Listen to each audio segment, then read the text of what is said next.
Bio बहुत strong हो जाता है, आपके 30 मार्क्स श्योर शॉट है।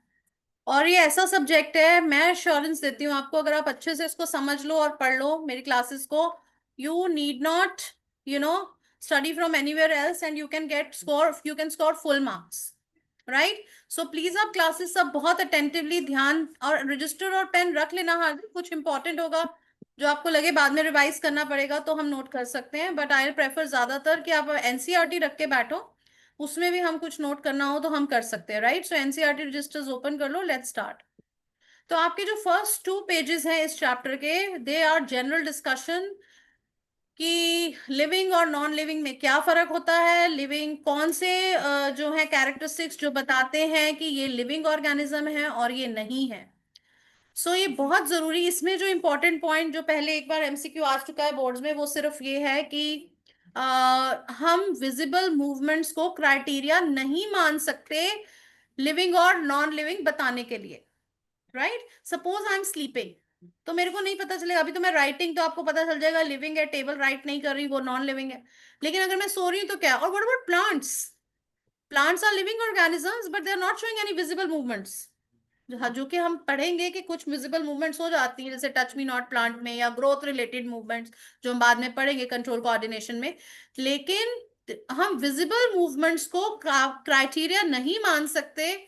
किसका क्राइटेरिया कि ये लिविंग है कि नॉन लिविंग है। We cannot like we cannot say that with the help of visible movements we cannot say that whether the object is living or non-living.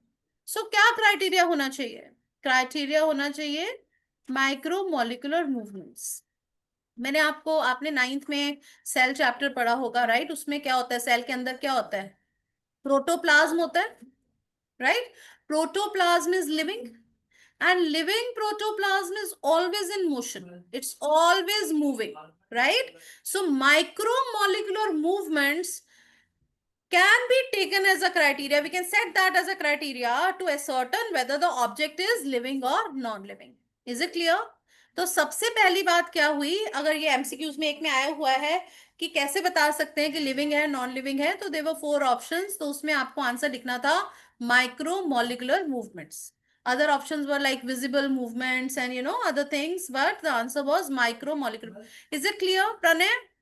किस चीज से पता लग सकता है कि ये लिविंग है कि non Yes, living ma'am, it's है ना? माइक्रोमोलिकुलर मूवमेंट से ही पता लग सकता है कि ये लिविंग है कि नॉन लिविंग है। दूसरी बात है कि वायरसेस, वायरसेस को कहां पे आप कैटेगराइज करोगे, एज लिविंग और non living? They are on the border line of living और नॉन लिविंग। व्हाई? बिकॉज ये जब बाहर होती हैं ये कोई मॉलिकुलर मूवमेंट नहीं दिखाती। यही रीजन है कि इनके लिए कोई एंटीबायोटिक्स नहीं बनी। बैक्टीरिया के लिए एंटीबायोटिक्स हैं क्योंकि उनके बायोलॉजिकल पाथवेज पता है साइंटिस्ट को, किसी भी चीज को इनहिबिट करेंगे और उनकी ग्रोथ रुक जाएगी, राइट। उनकी ग्रोथ रुक जाएगी या उनकी लाइफ रुक जाएगी, right. So that is antibiotics, but इनके लिए नहीं है। वायरसेस के लिए हम बिल्कुल भी कुछ अभी एंटीबायोटिक्स नहीं बना पाए, इसलिए हमें वैक्सीनेशन देनी पड़ती है, नेचुरल मेथड, कि बॉडी अपने आप इम्यूनिटी रेज करे, right. We can not make anything for them. Why? Because वो लिविंग की तरह बिहेव ही नहीं करते जब हमारे एटमोस्फेयर में है। दे, और वो कैसे पता चलता है? क्योंकि they do not show any molecular movement till they infect a host. जब किसी होस्ट की बॉडी में जाते हैं तब वो रिप्रोड्यूस करते हैं, तब वो लिविंग की तरह बिहेव करते हैं। जब वो बाहर होते हैं वो लिविंग की तरह वायरस बिहेव ही नहीं करते, वो कोई मॉलिकुलर मूवमेंट नहीं शो करते। Is it clear? So this is the reason they are on the border line. एक और बात है, बड़े मजे की बात, जैसे चीनी, हम धागा डालते हैं चीनी वाले पानी में तो थोड़े दिन बाद वहां आसपास मिश्री बन जाती है, this is called crystallization. Copper sulphate के भी हम क्रिस्टल्स बना सकते हैं ऐसे। सो नॉन लिविंग थिंग्स के हम क्रिस्टल्स बना सकते हैं, वायरसेस के हम क्रिस्टल बना सकते हैं, पता है आपको? Viruses crystallize when they are outside the host of the body, so they show non living characteristics when they are outside the body of the host. When they invade the host, जब host की body में चले जाते हैं, then they start behaving as living organisms, and this is the reason, I mean, they are on the borderline of living or non living. Pranay, is it clear, beta? yes, ma'am. ठीक है, क्या clear हुआ हमें कि जब वो host की body के बाहर होते हैं तो वो नॉन लिविंग कैरेक्टरिस्टिक्स दिखाते हैं। क्या नॉन लिविंग कैरेक्टर्स हैं? दो चीजें हैं, एक तो कोई मॉलिक्यूलर मूवमेंट नहीं दिखा रहे, दूसरा क्या है, वो क्रिस्टलाइज भी कर रहे हैं। ठीक है, और जैसे ही वो होस्ट की बॉडी इन्फेक्ट करते हैं वैसे ही वो लिविंग कैरेक्टरिस्टिक्स दिखाने शुरू कर देते हैं। वो क्या है? They start multiplying, they start reproducing. Is it clear Hardik? Clear बेटा? Yes, okay, yes, ma'am. यस। आगे चलते हैं। हाँ जी, okay, let's move ahead. Living organisms जो है देखिए, यूनिसेलुलर भी हो सकते हैं और मल्टीसेलुलर भी हो सकते हैं। यूनिसेलुलर में जो एक्सचेंज ऑफ मटेरियल है वो बहुत ही सिंपल डिफ्यूजन से हो जाता है। आपने अमीबा देखा है, अमीबा का केस देखा ही है, राइट? उसमें क्या है, ऑक्सीजन डिफ्यूजन से आ रही है अंदर, कार्बन डाइऑक्साइड डिफ्यूजन से जा रही है अंदर, बाहर जा रही है। डिफ्यूजन क्या होता है? What is diffusion Hardik? Ma'am, on the substances outside the body, ma'am, they move. Outside? क्यों, इनसाइड से भी हो सकती है डिफ्यूजन। भाई 10th में हो गए हो, आंसर ठीक से बैंग ऑन होना चाहिए आपका। ये नहीं कि कुछ भी लिखे जा रहे हैं, सोच समझ के लिखो, bang on with the keywords. बताइए, what is diffusion? Pranay, do you recall what is diffusion? No ma'am. Banya, अभी 9th के बच्चों को बुलाऊंगी, वो बता देंगे what is diffusion. Movement of substances from their high concentration to low concentration is called diffusion. It is a passive movement, अपने आप होती है। मैं 2 जार्स लूंगी और दोनों जार्स में मैं एक में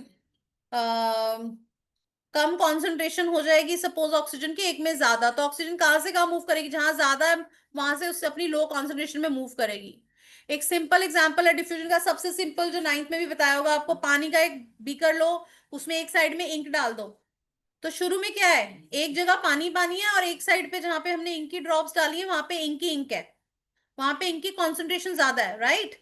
और जब वो मूव करता है तो इंक, जब थोड़ी देर में क्या होगा, इंक मूव करनी हो जाएगी, शुरू हो जाएगी कहाँ से, अपनी हाई कॉन्सेंट्रेशन से अपनी लो कॉन्सेंट्रेशन की तरफ।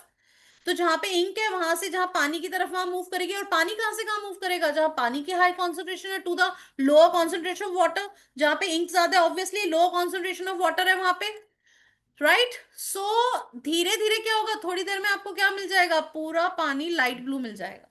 ठीक है जी, जैसे कि I show you, let me draw it for you.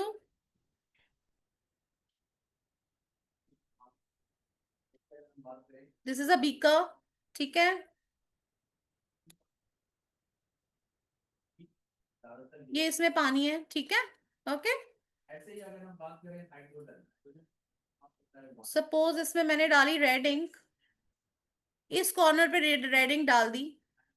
अभी यहाँ इंक की हाई कॉन्सेंट्रेशन है, राइट? और यहाँ पे क्या, इंक की लो कॉन्सेंट्रेशन है। तो ये इंक के मॉलिक्यूल्स कहाँ से कहाँ मूव करेंगे, उस जगह से इधर जहां पे उसकी कॉन्सेंट्रेशन कम है। सिमिलरली वाटर की कॉन्सेंट्रेशन कहाँ हाई है, इस साइड वाटर ही वाटर है, इधर इंक है, इधर क्या है, इधर वाटर की कॉन्सेंट्रेशन लो है। तो वाटर कहाँ से कहाँ मूव करेगा, वाटर यहां से यहां मूव करेगा। एंड अल्टीमेटली थोड़ी देर के बाद क्या होगा, थोड़ी देर के बाद मेरे को वाटर और इंक के पार्टिकल्स मिक्स्ड मिलेंगे, मेरा पूरा पानी जो है इक्वली लाइट रेड कलर का हो जाएगा, राइट? तो ये क्या हुई, कैसे पॉसिबल हुआ, डिफ्यूजन से। कैसे पॉसिबल हुआ, डिफ्यूजन से। डिफ्यूजन मतलब movement of substances from their high concentration to low concentration, their low concentration, right? Okay, आगे चलते हैं। तो जो यूनिसेलुलर ऑर्गेनिज्म है उनमें डिफ्यूजन से ही सारा काम हो जाता है। Is it clear? Multi cellular में क्या होता है, एक स्पेशलाइज्ड किस्म का स्ट्रक्चर्स बन जाते हैं, बॉडी सरफेस इंक्रीज हो जाता है, नंबर ऑफ सेल्स इंक्रीज हो जाते हैं, कॉम्प्लेक्स बॉडी डिजाइन होता है। ये सब कीवर्ड्स आप यूज करोगे मल्टी सेलुलर के लिए, राइट? जहां पे भी ये कंपैरिजन आएगा। सो बॉडी डिजाइन कॉम्प्लेक्स हो गया, बॉडी सरफेस इंक्रीज हो गया, राइट? ऑर्गेनाइजेशन बहुत ही एक बड़ी वेल हायरार्की में हो गई सारी ऑर्गेनाइजेशन, आई मीन हायरार्की आपको पता है क्या है, देखिए, चलिए वो भी बता देते हैं। पहले क्या है, सेल्स, सेल्स मिलके क्या बनाते हैं, टिश्यूज, टिश्यूज मिलके क्या बनाते हैं? ऑर्गन्स। ऑर्गन्स मिलके क्या बनाते हैं? Organ systems. और ऑर्गन सिस्टम्स मिलके क्या बनाते हैं? ऑर्गेनिज्म। तो ये पूरी एक हायरार्की फॉलो हो रही है, राइट, स्टेप्स में। ऐसा नहीं कुछ भी कहीं भी आ रहा है, no, everything is very well organized. तो हमारी जो बॉडी में है बहुत ही वेल ऑर्गेनाइज्ड स्ट्रक्चर्स हैं। ये आप जब रिप्रोडक्शन चैप्टर पढ़ोगे बच्चों तब भी आप ये अप्लाई कर सकते हो। जब पूछा गया था कि स्पायरोगायरा क्यों फ्रेगमेंटेशन से रिप्रोड्यूस कर सकता है जबकि मल्टी सेलुलर ऑर्गेनिज्म जो थोड़े से कॉम्प्लेक्स बॉडी डिजाइन वाले हैं वो नहीं कर सकते, क्योंकि हमारी बॉडी में बहुत ही वेल ऑर्गेनाइज स्ट्रक्चर्स हैं और प्रॉपर हायरार्की है। Can you close the door? एक प्रॉपर हायरार्की है, एक पूरा वेल ऑर्गेनाइज स्ट्रक्चर्स हैं और सबकी एक स्पेसिफिक जगह है। स्पायरोगायरा में क्या था? स्पायरोगायरा में सारे सेल्स एक जैसे थे, even though it's a multi cellular organism, not unicellular, but उसमें क्या है, सारे सेल्स एक जैसे हैं। तो मैं कहीं से भी कट करूंगी तो मेरा दूसरा सेम टाइप के सेल क्या है, मल्टीप्लाई कर लेंगे, एक जैसे दूसरे सेल्स और मैं प्रोड्यूस कर सकती हूँ। लेकिन यहाँ पे मैं नाक की जगह मुंह नहीं लगा सकती, मुंह की जगह नाक नहीं लगा सकती। Is it clear? So we have well organized structures and the keywords here are multicellular case में body surface increases, पहली बात। दूसरी बात, we have a complex body design, right? Second thing. And third thing is that there are specialized organs for everything, different functions. Like for different function, there are specialized organs. Number 5, there is very high level of organization in our body. That is, we have very well organized structure in proper hierarchy. Clear all the 4 Okay. points that you will write? You can write in your NCERT all these 4 points side में. Number 1, body surface increases. ऊपर लिखिए multi cellular organisms में क्या क्या है, ये आपके कहीं आप क्वेश्चंस में यूज कर सकते हैं, रिप्रोडक्शन में भी। तो ऊपर लिखिए मल्टी सेलुलर ऑर्गेनिजम्स। हार्दिक 4 पॉइंट्स लिखिए। Number 1, body surface increases. Number 2, पता है क्या है, कई बार हम बहुत मुश्किल क्वेश्चन करके आ जाते हैं और हम इजी में हमें समझ नहीं आता हम क्या लिखें। तो second is complex body design. Third is specialized organs for different functions, specialized organs for different functions. Number 4, high level of organization, high level of organization in proper hierarchy. और हायरार्की क्या लिखेंगे? Cells, tissues, organs, organ systems, organism. Arrow डाल के लिख सकते हो आप, cell से बने टिश्यूज, टिश्यू से बने ऑर्गन्स, ऑर्गन से ऑर्गन सिस्टम्स और ऑर्गन सिस्टम से ऑर्गेनिज्म। ये हाई पूरी हायरार्की है। So very high level of organization there, well organized structures are there in our body. और ये सब स्पेशलाइज्ड, लास्ट एक और 5th पॉइंट लिख सकते हो, specialized tissues at specific places. नाक नाक की जगह पे आ सकता है, मुंह मुंह की जगह पे आ सकता है, at specific places. Is it clear? 5th, all the 5 points written.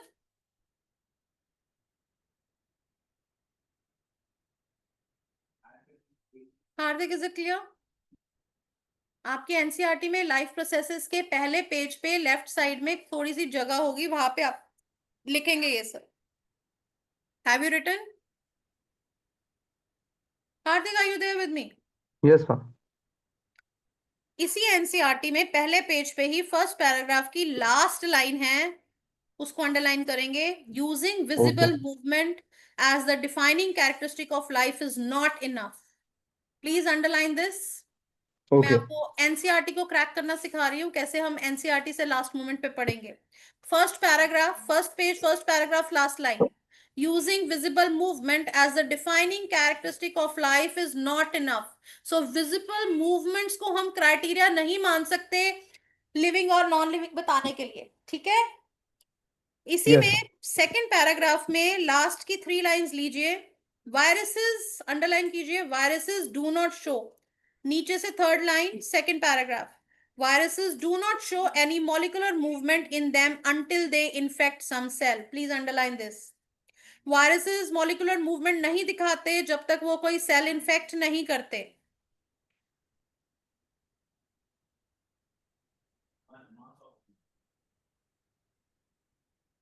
Anu recording हो रही है देखना, क्योंकि प्रणय हैज लेफ्ट, तो we'll be needing हाँ recording for them. रिकॉर्डिंग हो रही है हार्दिक? हो रही है मैम, वो क्लाउड बना रही है। अच्छा ठीक है, हाँ, ये हो रही है। ठीक है, ओके। अंडरलाइन किया आपने, viruses do not show any molecular movement in them until they infect some cell, yes sir. Right. Last line भी आप कर सकते हो अंडरलाइन इसी पैराग्राफ की, there is a controversy about whether they are truly alive और not, so they are on the border line of living and non living, right. So last line you can underline that there's a controversy about whether viruses are truly alive or not. You can write that they are on the borderline of living and non-living. Next third paragraph में आप क्या underline करेंगे? Living organisms are well organized structures. Second line, living organisms are well organized structures. मैंने आपको structures के बारे में ही अभी बताया है, ठीक है। इसी में आप अब हम जानने की कोशिश कर रहे हैं हमें लाइफ प्रोसेसेस क्यों चाहिए, ठीक है। Why do we need life processes. इसी पैराग्राफ में, लास्ट पैराग्राफ में आप चलेंगे फोर्थ लाइन पे, लिखेंगे because of the effects of environment, because of the effects of environment, this organized ordered nature of living structures is very likely to keep breaking down over time. ठीक है, तो मैं आपको बताती हूँ कि आपको पता है क्लासरूम में आप जा रहे हैं असेंबली में, right, teacher is not there. जैसे टीचर नहीं होगी आप लोग क्या होंगे? अपनी लाइन ब्रेक कर देंगे, इधर उधर चले जाएंगे, कोई कैंटीन जा रहा है, कोई कहीं जा रहा है, राइट। सो ये क्या हो गया? ब्रेक डाउन हो गया ऑर्डरली स्ट्रक्चर का। आप बड़े ऑर्डरली वे से, ऑर्डरली फैशन में एक लाइन बना के असेंबली की तरफ जा रहे थे। Suddenly the teacher is not there, no teacher is there in the school today, and we can have fun and definitely you will go. So there is a tendency for natural breakdown of organized structures, right? Unorganized होने का एक natural tendency होता है, right. तो इसलिए ये हमारी body में कैसे होता है? हमारी बॉडी में भी बहुत ही ऑर्गेनाइज स्ट्रक्चर्स हैं, लेकिन एक नेचुरल वेयर एंड टेयर, एक नेचुरल ब्रेकडाउन हो रहा है इन ऑर्गेनाइज स्ट्रक्चर्स का। क्यों? Due to the effects of environment, due to the effects of environment, environment की वजह से ब्रेकडाउन हो रहा है इन ऑर्गेनाइज स्ट्रक्चर्स का, राइट। ऑल्सो हमें, और फिर ये जब नेचुरल ब्रेकडाउन हो रहा है, इन इस ब्रेकडाउन को से बचाने के लिए हमें क्या, इस प्रिवेंट, जो डैमेज इस ब्रेकडाउन से होगा उससे हमें बचाने के लिए क्या करना पड़ेगा? हमको रिपेयर और मेंटेनेंस की जरूरत है।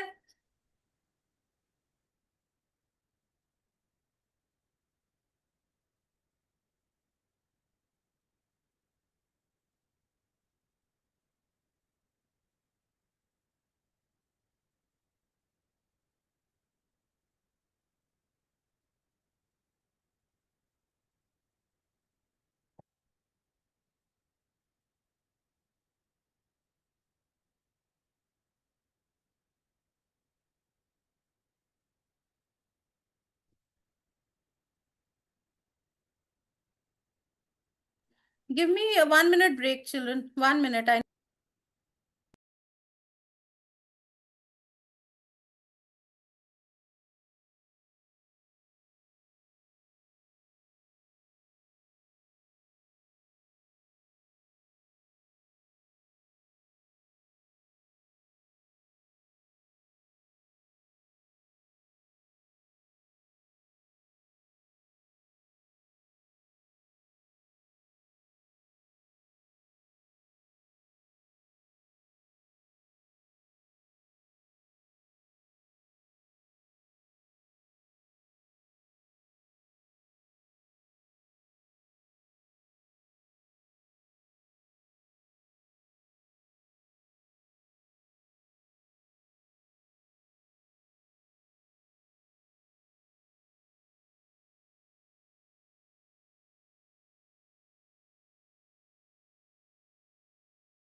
प्रणय कहाँ चला गया देखो। Hardik, I am back. Okay. Network नहीं आ रहा। ओके, चलिए हम पहुंच गए थे ब्रेकडाउन पे, कि ब्रेकडाउन होता है ऑर्डर्ड स्ट्रक्चर्स का, और ये हमारी बॉडी में जो ऑर्गेनाइज स्ट्रक्चर्स है उनका ब्रेकडाउन कैसे होता है, due to the effect of environment. Environment की वजह से ब्रेकडाउन हो रहा है, राइट। अब हमें उससे जो ब्रेकडाउन से डैमेज होता है उससे प्रिवेंट करने के लिए, बचाने के लिए क्या करना है, हमारी बॉडी को रिपेयर करनी पड़ेगी, मेंटेनेंस करनी पड़ेगी, राइट। इस रिपेयर और मेंटेनेंस के लिए क्या चाहिए, डेफिनेटली Energy. एनर्जी चाहिए, राइट। एनर्जी चाहिए, इसलिए सबसे पहला प्रोसेस क्या आ गया, लाइफ प्रोसेस। इस रिपेयर और मेंटेनेंस के लिए जो एनर्जी चाहिए, हमें एनर्जी चाहिए, पहले एनर्जी जनरेट करने के लिए हमें कोई लाइफ प्रोसेस चाहिए, उस एनर्जी जनरेट करने के लिए हमें कुछ रॉ मटेरियल चाहिए होगा। तो सबसे पहला लाइफ प्रोसेस आ गया nutrition into picture, right. Hardik, is it clear बेटा यहाँ तक? Yes, ma'am. फर्स्ट दो पेजेस बहुत ही यूजलेस लगते हैं सबको, बट इसमें से कोई एमसीक्यू आ जाता है तो सब कंफ्यूज हो जाते हैं, राइट। अभी मैं आपको बताऊंगी, जैसे एक एमसीक्यू मैंने आपको बताया कि ये आया था, visible movements and micromolecular movements, everybody got confuse क्योंकि ये दो पेजेस कोई पढ़ता ही नहीं है। एंड दूसरा मैं बताऊंगी अभी, एक कार्बन वाला आया था, लेट मी सी।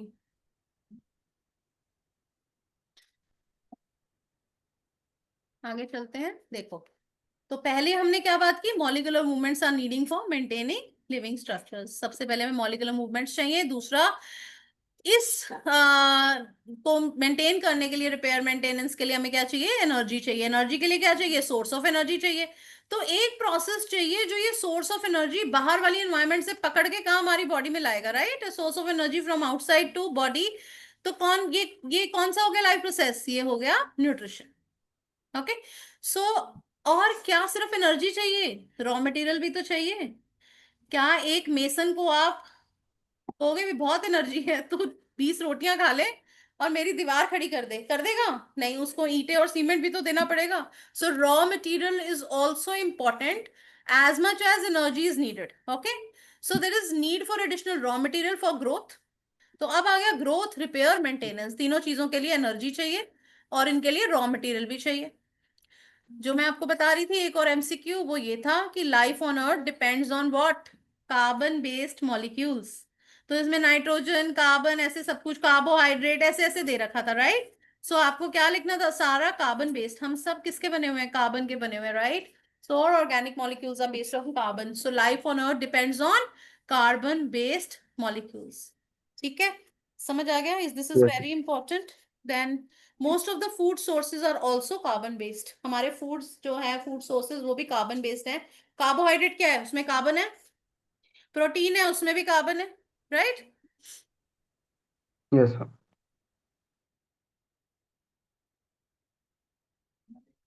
आप प्लीज अंडरलाइन कर लीजिए सेकंड पेज पे, सेकंड पैराग्राफ, नीचे से fourth line, life on earth depends on carbon based molecule. और उसके आगे लिखा है most of this food sources are also carbon based. ठीक है, तो हमारे फूड बेस्ड सोर्सेज भी कार्बन बेस्ड है और लाइफ ऑन अर्थ सारे मॉलिक्यूल्स क्या हैं, कार्बन बेस्ड हैं। हार्दिक, okay,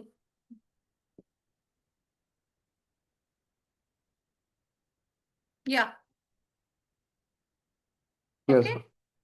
So organisms have evolved different kinds of nutritional processes। अब सबकी न्यूट्रिशन, अब हमें न्यूट्रिशन चाहिए, हम कार्बन बेस्ड हैं, हमारा जो एनर्जी का सोर्स है वो भी होना, जो हमारा न्यूट्रिशन का सोर्स है वो भी कार्बन बेस्ड, फूड जो है उस कार्बन बेस्ड मॉलिक्यूल्स होने चाहिए।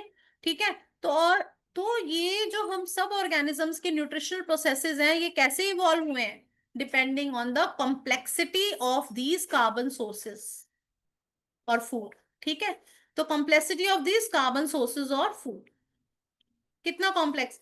अब कुछ है प्लांट बेस्ड ले रहे हैं, उनकी अलग कॉम्प्लेक्सिटी है, अंदर न्यूट्रिशनल प्रोसेस अलग है हर्बीवोर्स का, राइट। और कार्निवोर्स का अलग होगा, वो अलग बेस्ड है उसी। और प्लांट्स का न्यूट्रिशन प्रोसेस अलग है क्योंकि वो तो डिफरेंट, सीधा ही और इनऑर्गेनिक सोर्सेज से खाना बना रहे हैं, right. So everybody has a different kind of nutritional process depending on the complexity of the carbon source they are intaking। तो उनके खाने पे डिपेंड करता है उनका nutritional process. Is it clear? आगे चलते हैं। अब हमें एनर्जी, सोर्स ऑफ एनर्जी हमने ले लिया बाहर से अंदर, ठीक है। अब हमें क्या करना पड़ेगा? अब उससे एनर्जी जनरेट भी तो करनी है।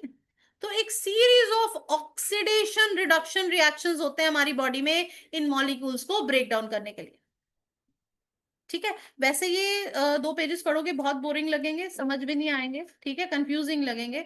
मैंने इसीलिए इसको आपके लिए पॉइंट वेस्ट करा है कि आप इसमें से इंपॉर्टेंट इंपॉर्टेंट चीज पढ़ लो, पूरा आपको पढ़ने की जरूरत ना पड़े, right. So series of chemical oxidation and reduction reactions take place to break down these molecules. अब जो हमने एनर्जी का सोर्स अपने अंदर लिया है, अब हम उसको ऑक्सीडाइज करेंगे, ठीक है। ऑक्सीडेशन रिडक्शन रिएक्शन से क्या होगा? हमें एनर्जी मिल जाएगी। इसके लिए हमें ऑक्सीडेशन हो रही है तो ऑक्सीजन भी चाहिए, राइट। तो वो कैसे होती है? वो ब्रीदिंग होती है, right. So oxygen needs to be acquired from outside the body to be used in process of breakdown of food sources for cellular needs, ठीक है। तो ऑक्सीजन भी चाहिए, वो क्या? ब्रीदिंग। ब्रीदिंग भी पार्ट क्या है? रेस्पिरेशन का। तो पहला प्रोसेस था न्यूट्रिशन। न्यूट्रिशन क्या कर रहा था? सोर्स ऑफ एनर्जी को आउटसाइड आउटसाइड एनवायरमेंट से बॉडी के अंदर ला रहा था, न्यूट्रिशन, ठीक है जी। उसको एब्जॉर्बेबल फॉर्म में कन्वर्ट भी कर रहा था कि हमारी बॉडी यूज कर सके। दूसरा स्टेप क्या है? रेस्पिरेशन, जिसमें बॉडी उसको वो यूज करती है और एनर्जी जनरेट करती है। Is it clear children? ठीक है। तीसरा आता है, जब भी कुछ काम होता है डेफिनेटली, अच्छा अब जब ये काम आपको पता है मल्टी सेलुलर ऑर्गेनिज्म है और ऑर्गेनाइज स्ट्रक्चर है, सबकी स्पेसिफिक फंक्शन और स्पेसिफिक जगह है, तो एक जगह से दूसरी जगह ले जाने के लिए भी कुछ कुछ चाहिए, right. So there is a third process which is called there arises a need for transportation system for carrying these from one place to another in a body, right?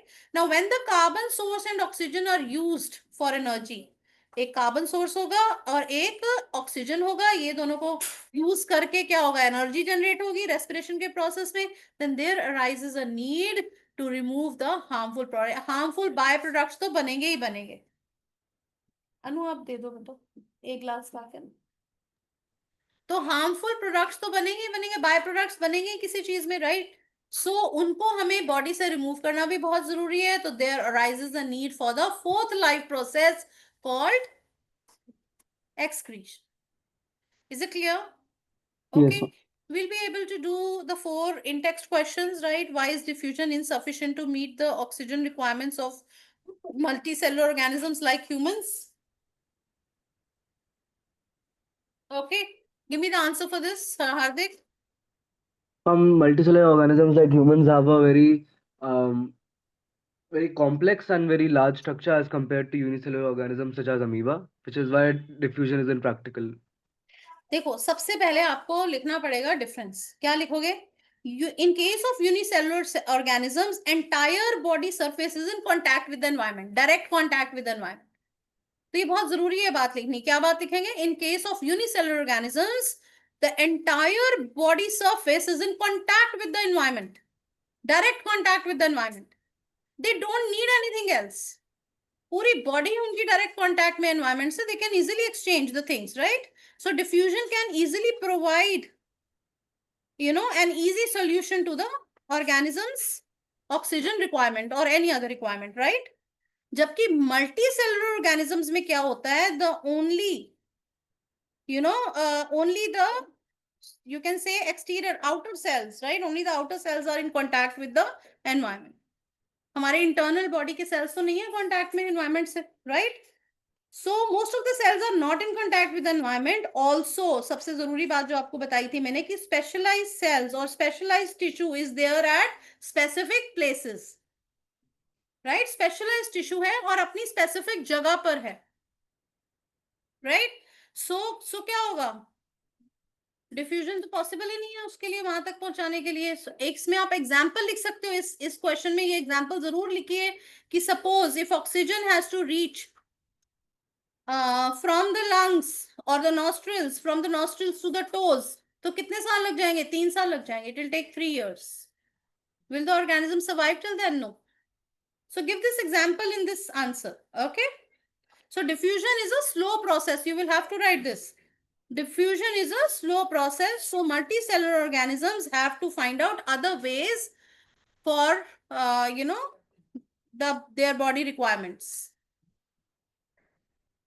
Is it clear? Yes, ma'am.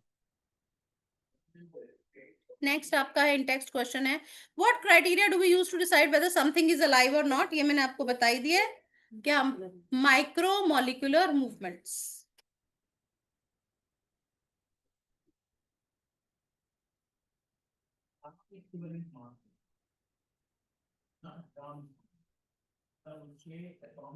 What are outside raw materials used by an organism? देखो, इसने पूछा है outside raw materials used by an organism. इसने ये नहीं बताया कौन सा ऑर्गेनिज्म है, प्लांट है कि एनिमल है, राइट? तो क्या लिखेंगे आप? सबसे पहले लिखेंगे all organisms are made up of carbon based molecules, so the food source should also be made up of carbon based molecules.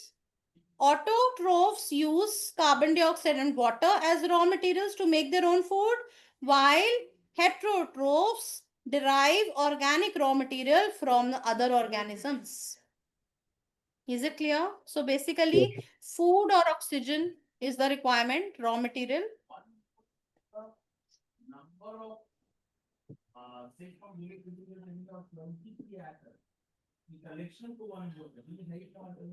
बाहर से क्या ले रहे हैं, कौन सा रॉ मटेरियल ले रहे हैं?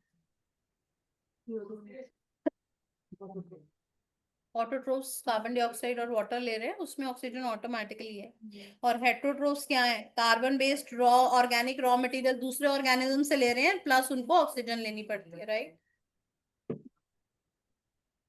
ऑक्सीजन प्लांट्स को भी लेनी पड़ती है रात को। मॉर्निंग में तो उनकी रिक्वायरमेंट फोटोसिंथेसिस से पूरी हो जाती है, but at night they also derive oxygen from the atmosphere. इसलिए कहा जाता है रात को प्लांट्स के पास नहीं जाना चाहिए, because then they are giving out carbon dioxide. Okay, next in text question आपका फोर्थ है, what processes would you consider essential for maintaining life? पूरा आप सारे लाइफ प्रोसेसेस लिख Like लीजिए। Life processes such as respiration, digestion, excretion and transportation are essential for maintaining life. Clear children? In text question हो गए yes. साथ के साथ। अभी हम चलते हैं फर्स्ट लाइफ प्रोसेस पे, दैट इज न्यूट्रिशन। न्यूट्रिशन आपको क्या, सारे लाइफ प्रोसेसेस होते क्या है, जितने भी हमारी बॉडी के मेंटेनेंस फंक्शंस हैं उनको हम क्या कहते हैं? The maintenance functions performed in the body of living organisms to keep them alive on earth are called life processes. Life क्या मतलब? अलाइव। तो हमें अलाइव रहने के लिए जितने भी प्रोसेसेस चाहिए उनको हम क्या कहते हैं? लाइफ प्रोसेसेस कहते हैं, right? Basic Yes. functions performed by living organisms to maintain their life on earth are called life processes. Simple. Nutrition, respiration, transportation और एक्सक्रीशन को हम कहते हैं लाइफ प्रोसेसेस। हम जनरली रिप्रोडक्शन जैसे प्रोसेसेस को लाइफ प्रोसेसेस नहीं कहते, क्योंकि even if I don't reproduce I will be able to live, right? So it is an essential process to continuity for the continuity of life on earth, but I cannot call it that I cannot live without it, right? So life essential life processes में आपके nutrition, respiration, transportation और excretion ही आते हैं, right? आगे चलते हैं। Life processes जितने भी हो जाए, सबसे एक बेसिक रिक्वायरमेंट क्या है? एनर्जी की रिक्वायरमेंट होती है। जो फूड जो है बॉडी के लिए फ्यूल का काम करता है, वो प्रोवाइड करता है एनर्जी। लाइक फ्यूल का काम क्या होता है? एनर्जी प्रोवाइड करना, राइट? सो बेसिक रिक्वायरमेंट सब ऑर्गेनिजम्स की क्या है कि we need energy for two things.